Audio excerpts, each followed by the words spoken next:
Du TT de cinématique du solide de la planche 2 du panneau solaire asservi. Donc le panneau solaire asservi est constitué de deux axes, un axe azimut qui est le mouvement de gris sur rouge et un axe d'élévation de violet sur gris. Ce sont deux mouvements de rotation, d'accord, l'une de centre O0. Hein. Le premier mouvement d'azimut, c'est un axe horizontal, Z, Z0, qui sont confondus, et de centre O, et puis le deuxième d'élévation de centre O2 sur l'axe Y1 et Y2. Le panneau solaire, eh bien, ce qu'on souhaite, c'est tracer les représentations planes et des rotations des différentes bases pour en déduire les vitesses de rotation de 1 par rapport à 0, 2 par rapport à 1, puis 2 par rapport à 0 par la composition des vecteurs vitesse de rotation. Puis la question 2, déterminer la position du point A. Et ensuite 3 et 4, vitesse du point A de 2 par rapport à 0 et gamma, l'accélération de A appartenant à 2 par rapport à 0. Donc les figures qui sont données dans la page numéro 2 montrent un dessin d'ensemble ici avec une vue de face du système du panneau solaire, où on voit ici la base, le plateau et puis le système d'élévation. Le panneau solaire n'est pas représenté pour économiser l'espace. Deuxièmement, on voit ici la vue de dessus, et puis ici, celle-là, c'est ce qu'on appelle la vue de droite. La vue qui est dessinée à gauche s'appelle la vue de droite. On voit les deux axes, delta 1, 0, qui est l'axe d'azimut, et delta 2, 1, qui est l'axe d'élévation. Sur la figure numéro 3, c'est la base utilisée sur les paramétrages angulaires. Eh bien, on s'aperçoit que Z0 égale Z1, Y2 égale Y1, et puis on voit les deux angles paramétrage psi et phi. Première question donc, tracer les représentations planes. Donc on va tracer la première représentation plane de R1 par rapport à R0. Donc on va prendre deux couleurs différentes. Hein. On va premièrement tracer ici l'axe X1, X0, pardon, hop, et Y0. Le Z va venir vers nous.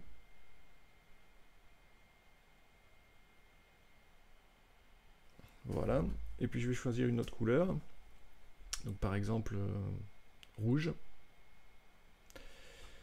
En plaçant le X1 et le Y1. Et puis le Z1 qui est égal à Z0. On va maintenant placer l'angle qui paramètre la rotation dans le sens direct de X vers Y, sens trigonométrique, et c'est l'angle psi.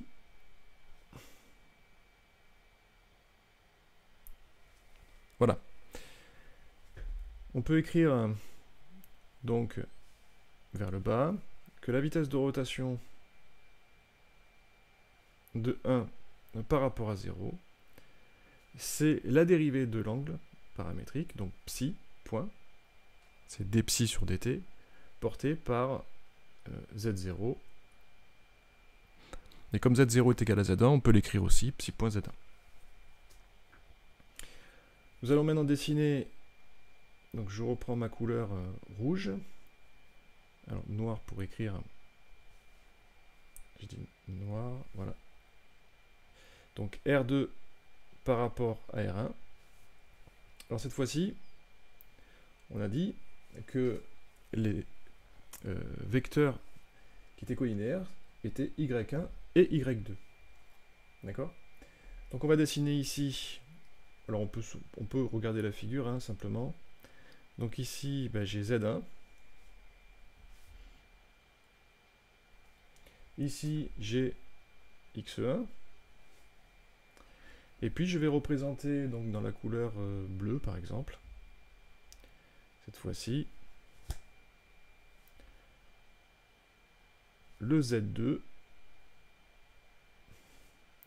et le X2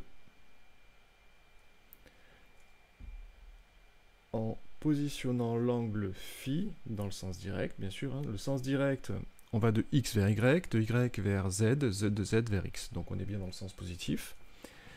Et ici, grâce à la règle des trois doigts,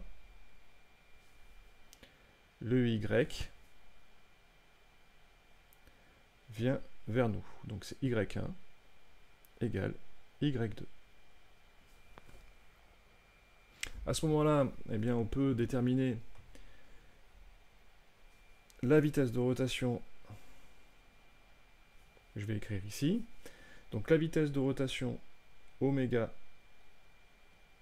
de 2 par rapport à 1 va être égale à la dérivée du paramètre angulaire, phi point, donc d phi sur dt, portée par le vecteur qui contient l'axe de rotation y1, et on pourrait noter de la même manière que oméga de 2 par rapport à 1 est égal à phi point y2, c'est la même chose. J'encadre le résultat, et j'encadre ce résultat.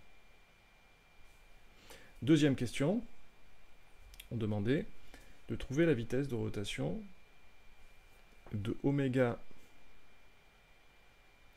de 2 par rapport à 0. Eh bien, je vais appliquer la composition des vecteurs vitesse de rotation, qui dit que oméga de 2 par rapport à 0, c'est égal à oméga de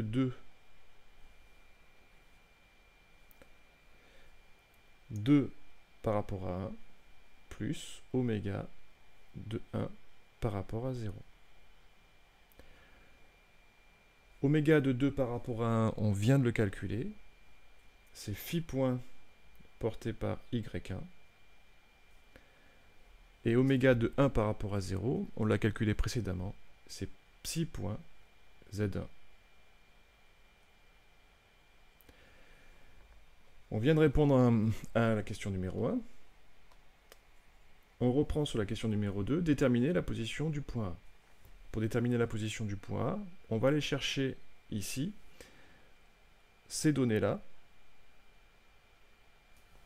Donc on a deux données, O0, O2 qui est égal à dx1 et O0, O2A qui est égal à ax2 plus b. Alors moins ax2 plus by2 plus cz2. Conclusion. Le centre du référentiel fixe, donc ça c'est pour la question numéro 2. Question 2. Donc O0A, c'est ce qu'on cherche, position du point A. Partial O0, O2 plus O2A. Les données géométriques donnent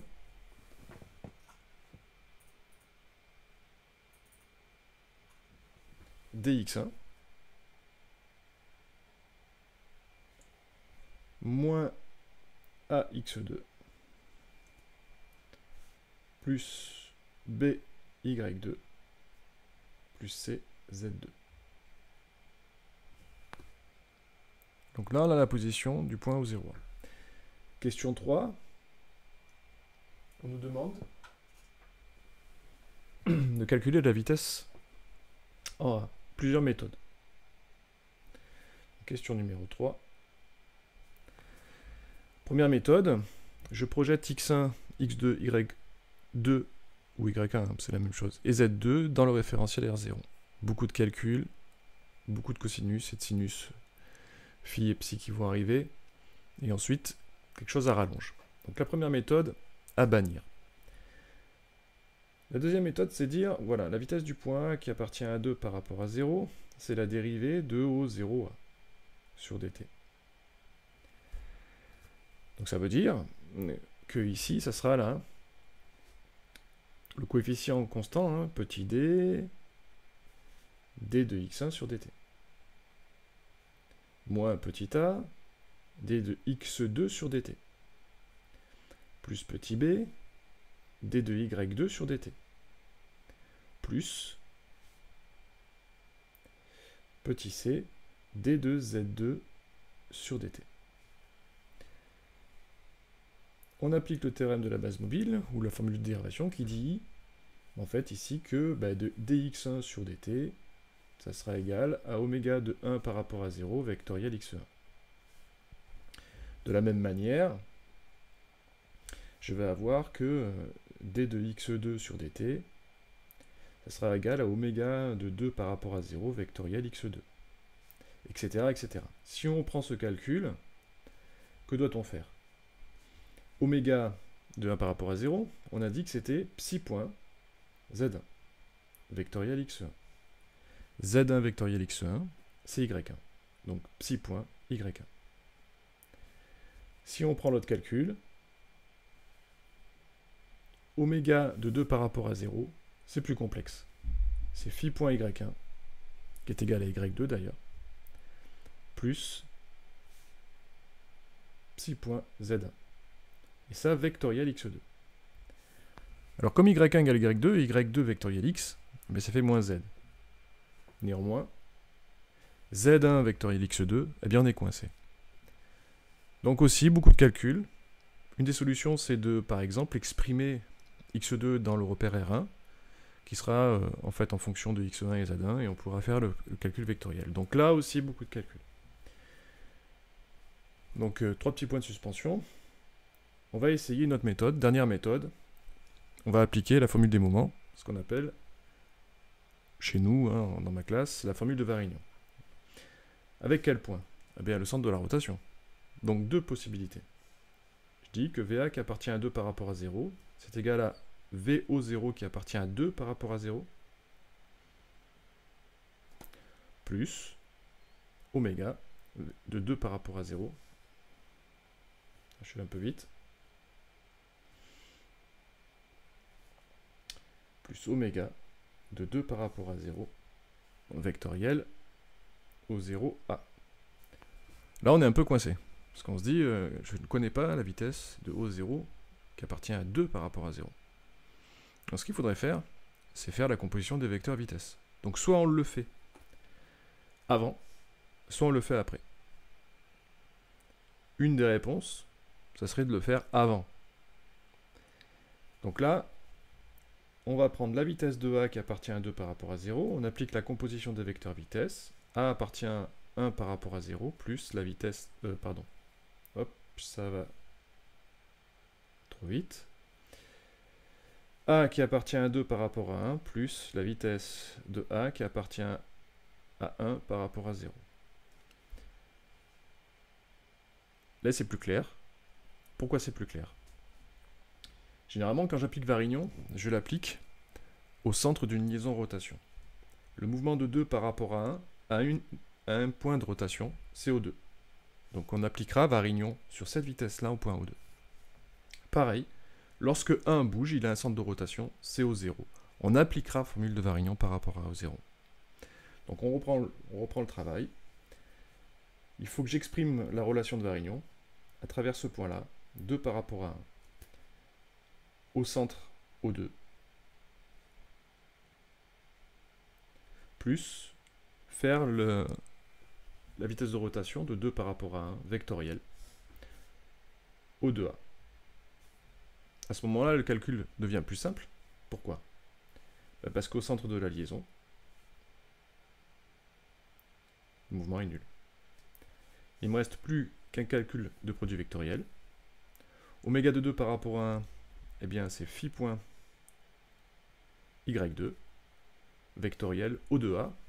Alors O2A,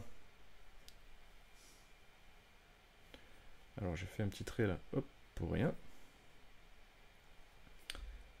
O2A, ben c'est moins x2 plus by2 plus cz2. Donc après, il faudra faire le calcul. Et puis la deuxième vitesse, la vitesse du point qui appartient à 2 par rapport à 1, la vitesse du point qui appartient à 1 par rapport à 0.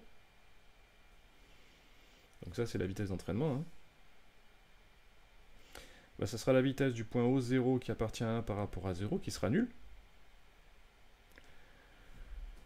Pourquoi elle est nulle? Ben parce que, hop là, O0 est centre de la rotation entre 1 et 0. Et puis oméga de 1 par rapport à 0, vectoriel, O0A. Alors là, on a aussi un calcul vectoriel, comme sur la formule de dérivation, mais il y en a moins. Et donc on va se retrouver avec du psi.z1 vectoriel. Alors, le O0A, il y avait du dx1, plus, alors moins ax2, plus cy2, plus by2, plus cz2. Donc on sera obligé de le faire, donc il vaudra mieux même exprimer Z1 dans le référentiel 2 à travers les figures représentations planes, parce qu'on a du X2, du Y2 et du C2. Alors le Y2 égale Y1, donc ça sera plus facile. Donc il y a deux produits vectoriels, Z1 vectoriel X en distribuant qui sera facile, Z1 vectoriel Y1 qui sera facile aussi.